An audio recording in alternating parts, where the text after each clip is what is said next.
The day had started so perfectly. A family on a road trip, marking a momentous milestone. Alex and Brianna had been buzzing with excitement, their youthful energy filling the air of the family's rented SUV. Natalie, their mother, sat in the front, flipping through playlists on her phone, choosing just the right song to match their carefree mood. Jason, ever calm and composed at the wheel, was the quiet center of the storm. His proud smile spoke volumes, especially since Brianna had just received the acceptance letter from Stanford, a dream she'd held since she was 12. It was supposed to be a celebration. A leisurely drive from Austin, Texas to Santa Fe, New Mexico. The plan was simple: celebrate with family and friends. Jason, a man in his mid-40s, steady as a rock, was the kind of father who believed in making every moment count. His job required secrecy, his family only knew that he worked for the government in some capacity. But today, in this moment, he was just Dad, a man taking a well-earned break, savoring the joy of his daughter's success. The SUV hummed along the winding, dusty back roads of New Mexico, Jason having insisted on the detour to enjoy the sweeping beauty of the countryside. The golden desert stretched endlessly, the mesas rising like giants from the earth.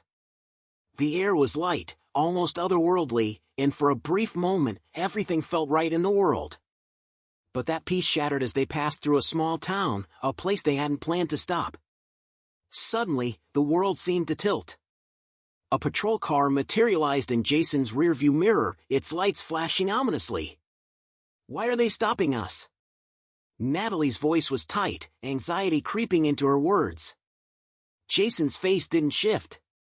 He stared ahead, keeping his voice steady. "I don't know. Let's stay calm." But calm was a fleeting thing. The flashing lights didn't stop, they only intensified.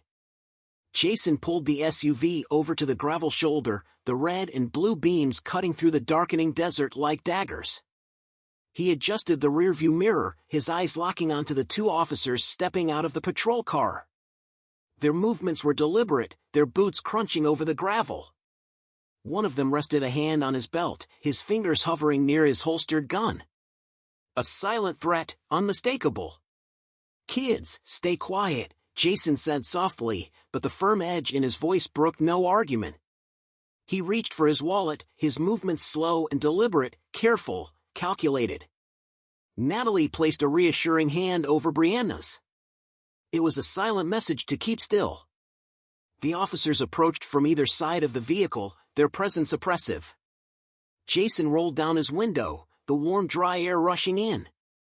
The officer on his side, stocky, with a furrowed brow and mirrored sunglasses, leaned in. "License and registration," he barked, his tone curt, confrontational. Jason handed over the documents without a word, his gaze steady.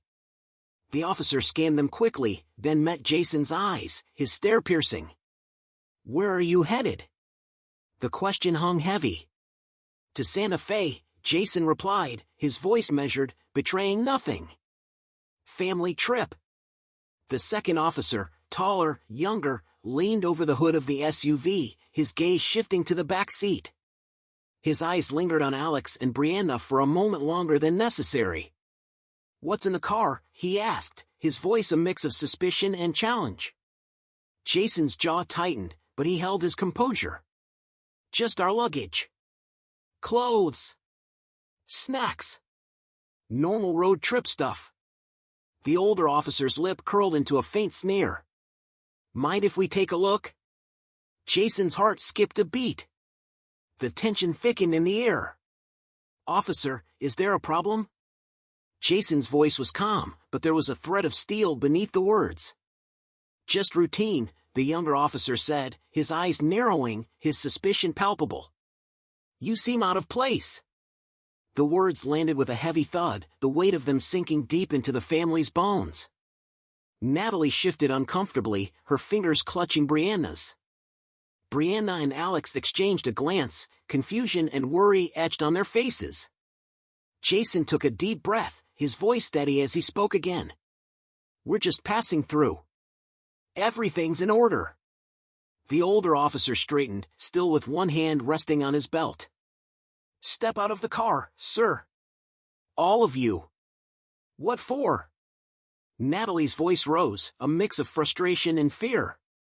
The younger officer snapped, his tone sharp, "Ma'am, just step out.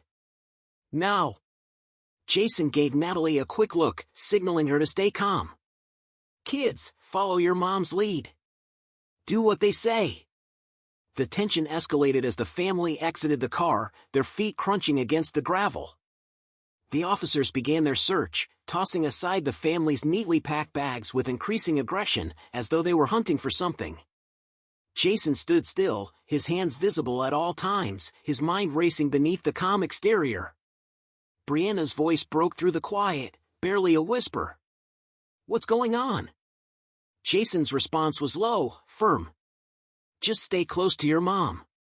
But staying close wouldn't shield them from what was coming. The search turned more invasive, more frantic. Officers rifled through their belongings, tearing through clothes, tossing aside books, carelessly discarding Brianna's prized college textbooks. Brianna's face flushed with anger, her lips trembling, but she didn't speak. She couldn't. "Everything's fine," Jason murmured, but the words sounded hollow, even to him. His eyes never left the officers, noting their every movement, every glance exchanged between them. They weren't just searching, they were making a point. The older officer straightened up from the rear of the SUV and turned to Jason, his voice dripping with disdain. "We're not getting the right answers here." Jason's heart skipped. His calm facade remained, but inside, something shifted. "I've given you all the answers you need," he said, his voice growing more controlled. "You've got my documents. We're just passing through." The younger officer, still circling near the hood, eyed them with growing suspicion. "Passing through where, exactly?" he asked, his voice now dripping with skepticism. "We don't get many out-of-state cars here. Your story's a little too neat, don't you think?" Natalie stepped forward, her eyes narrowing as she stood tall. "We're on a road trip, officer.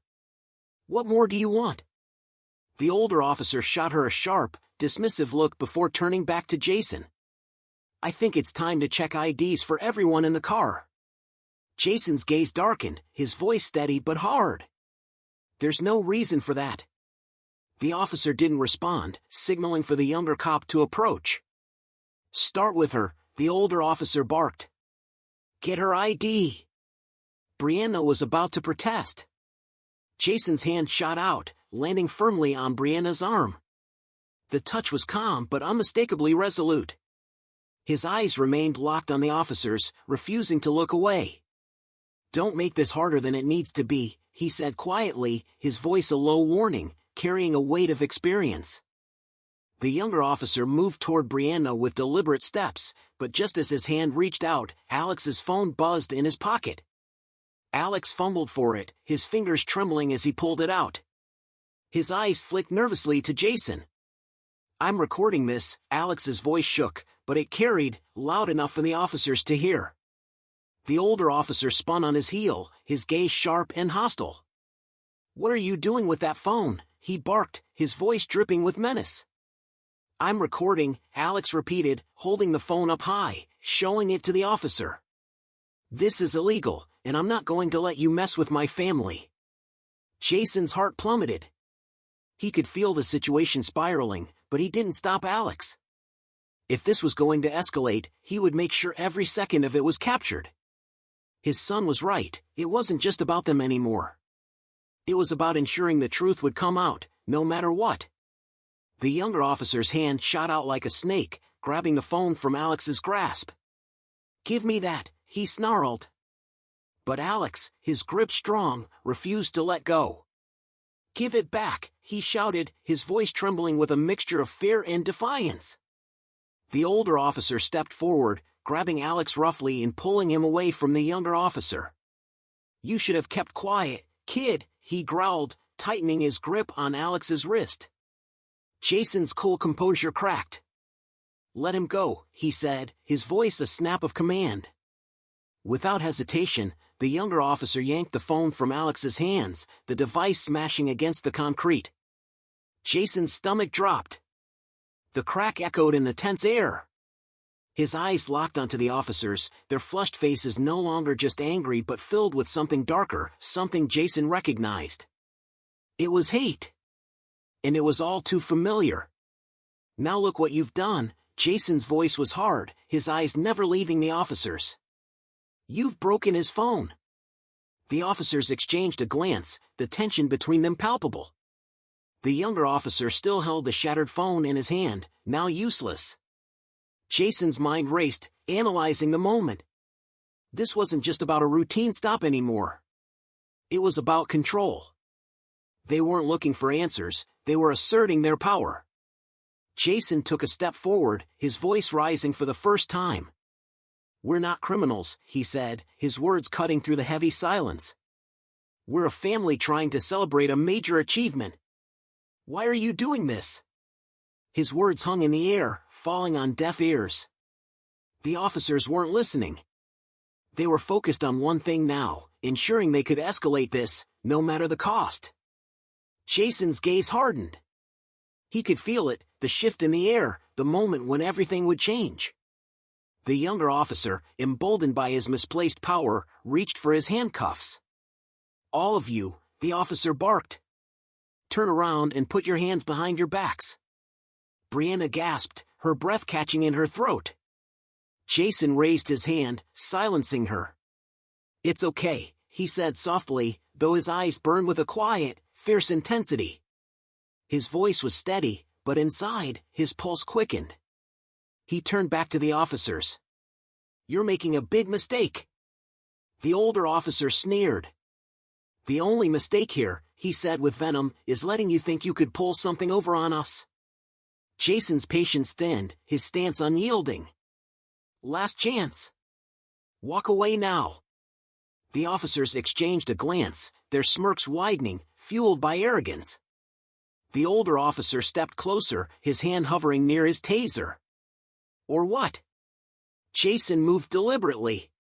His hand slipped into his jacket pocket. The motion was slow, controlled, every muscle in his body screaming restraint. The younger officer's eyes flicked to Jason's movement, his hand darting to his holster. "What are you doing?" the officer barked, his voice sharp with alarm. Jason didn't respond. He pulled out a slim black wallet, his movements precise, practiced. The moment he flipped it open, the sunlight glinted off the gold badge and ID card. The words Central Intelligence Agency gleamed in bold letters, impossible to miss. For a heartbeat, the world seemed to freeze. The smug expressions on the officers' faces evaporated, replaced by confusion. Then, as if a switch had been flipped, fear crept into their eyes. The younger officer took a step back, his hand instinctively retreating from his holster. "You're CIA?" The older officer's voice cracked slightly, disbelief lacing his words. "That's right," Jason said, his voice unwavering, like stone. "And what you're doing here isn't just wrong. It's criminal." The younger officer, his voice trembling, stammered, "We didn't know." Jason cut him off, his tone cold, merciless. "You didn't care. That's the problem. You saw my family and you made assumptions. You thought you could get away with this." The officers shifted uncomfortably, their once strong postures crumbling under the weight of Jason's words. Their bravado melted away, replaced by unease. Jason stepped closer, his eyes hard and unyielding, locking onto them with an intensity that made them recoil. "You violated our rights," he said, his voice cutting. "You harassed us, destroyed our property, and traumatized my kids.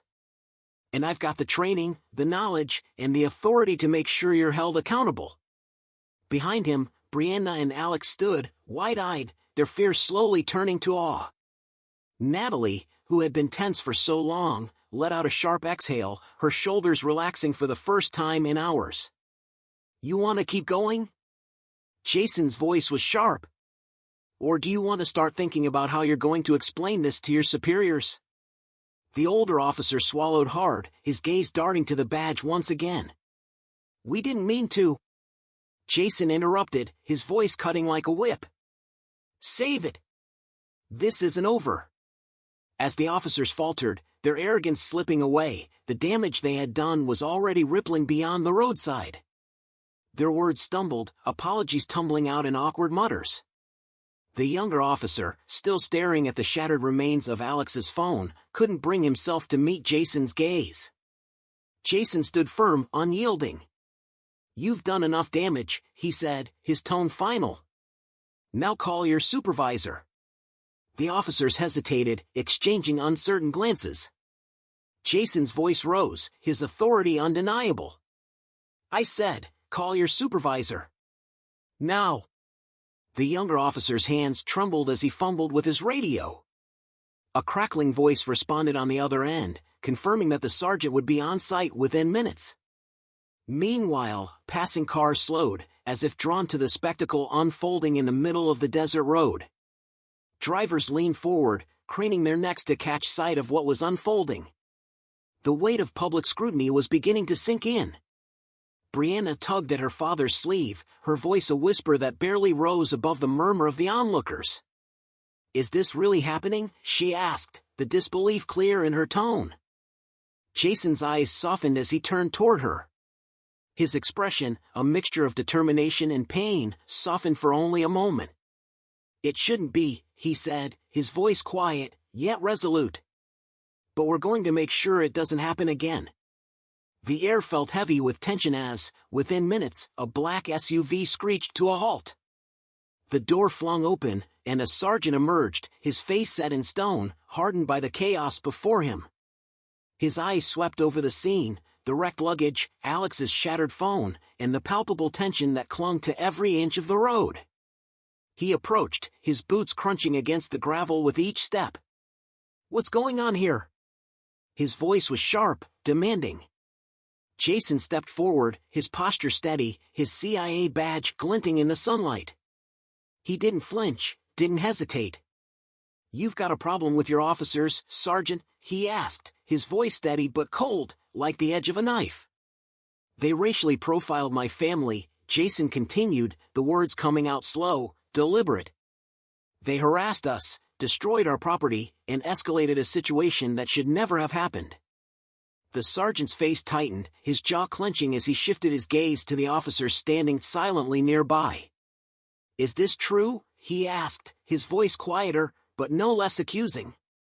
Neither officer spoke. The younger one shifted uncomfortably, his eyes darting nervously, while the older officer stared at the ground, his earlier bravado now crumbling into nothing. The silence stretched, heavy and damning. Jason didn't wait for them to respond. He knew the stakes were too high. "I have a record of everything," he said, his voice rising, the certainty in his words impossible to ignore. "My son was recording before they smashed his phone, and we'll be recovering that footage. Your department will hear from me. And so will my agency." The sergeant's grim nod was the only acknowledgement, his face a mask of resolve. He turned to the officers. "You too, back to the station. Now." Then he looked back at Jason. "Mr. Carter, I'll personally ensure this is investigated. And I'll make sure your family is compensated for the damage." Jason's eyes hardened, the words hanging between them like a challenge. "Compensation doesn't undo the trauma," he said, his voice firm, unwavering. "But I expect accountability and transparency." The sergeant nodded once more, his demeanor serious, no sign of the arrogance that had marked the officers earlier. "Understood," he said quietly. As the officers slunk away, their shoulders sagging under the weight of their failure, Jason turned back to his family. Natalie reached for his hand, squeezing it tightly. The simple gesture was enough to remind him they were in this together. Alex crouched beside his broken phone, picking up the shattered pieces. His face was a mix of anger and relief, the weight of the moment finally settling on him. Brianna moved into her father's arms, hugging him tightly, burying her face in his chest. "We're okay," Jason whispered, his voice soft, but filled with strength. He held his family close, the air between them thick with emotions. "We're going to be okay." But for those watching from their cars, the story was just beginning. The reckoning had only just begun. Word spread quickly, the incident becoming the talk of the town. Whispers of what had happened, of the officer's actions, the family's ordeal, reached diners, gas stations, and social media within hours. By the time Jason and his family reached their destination in Santa Fe, the video Alex had managed to recover from the cloud backup had already gone viral. The shaky footage, showing the officers rifling through their belongings and handcuffing Jason, was hard to watch but impossible to ignore. That evening, Natalie scrolled through the comments on her phone, her face a mixture of anger and hope. Strangers from across the country shared their outrage, offering their own stories of profiling and unjust treatment. Others defended the officers, claiming they were just doing their job. The divide was stark, but the message was clear: this wasn't an isolated incident. The world was watching. Jason sat on the edge of the hotel bed, the weight of his thoughts pressing down on him. He had spent years in the shadows, navigating the dangerous waters of his work with precision, but nothing had prepared him for the helplessness he felt when his family was targeted.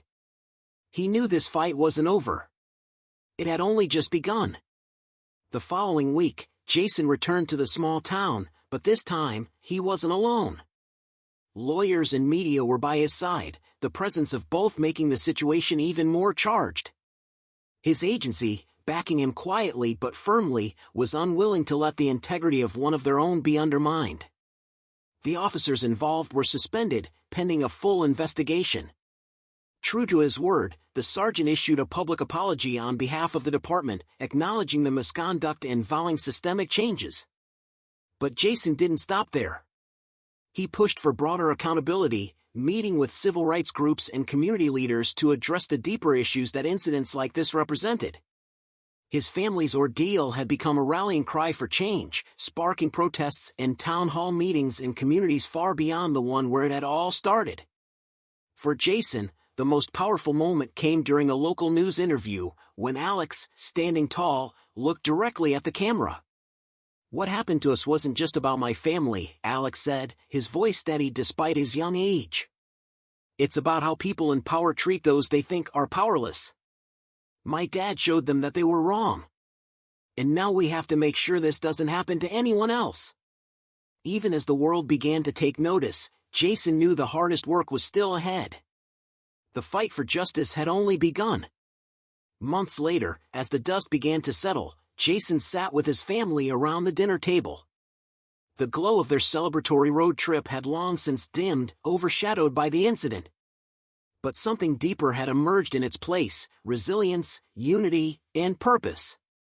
Brianna, now in her first semester at Stanford, had taken an active role in campus discussions about social justice. Alex, inspired by his father's composure and courage, had started a project documenting stories of people who had faced similar injustices. Natalie, ever the glue of the family, became a local advocate for police reform. She organized community workshops and spoke at events, her voice rising in solidarity with those who had suffered in silence for too long. As for Jason, he knew his fight wasn't over. His work with the CIA gave him a platform few could access, and he used it to speak out against systemic racism in ways that others couldn't. But more than that, he remained what he had always been at his core: a father, fiercely protective of his family and their future. That evening, as they finished dinner, Brianna raised her glass of sparkling cider. "To us," she said, her voice steady and warm. "And to making the world better, one step at a time." The family clinked their glasses together. Their smiles were faint but genuine. They knew the road ahead would be long and challenging, but they also knew they wouldn't walk it alone. This story isn't just about one family's battle. It's about all of us. It's a reminder that silence allows injustice to thrive, but courage and unity can spark change, even in the darkest of moments. If you've ever faced an unfair situation or witnessed injustice, don't stay silent.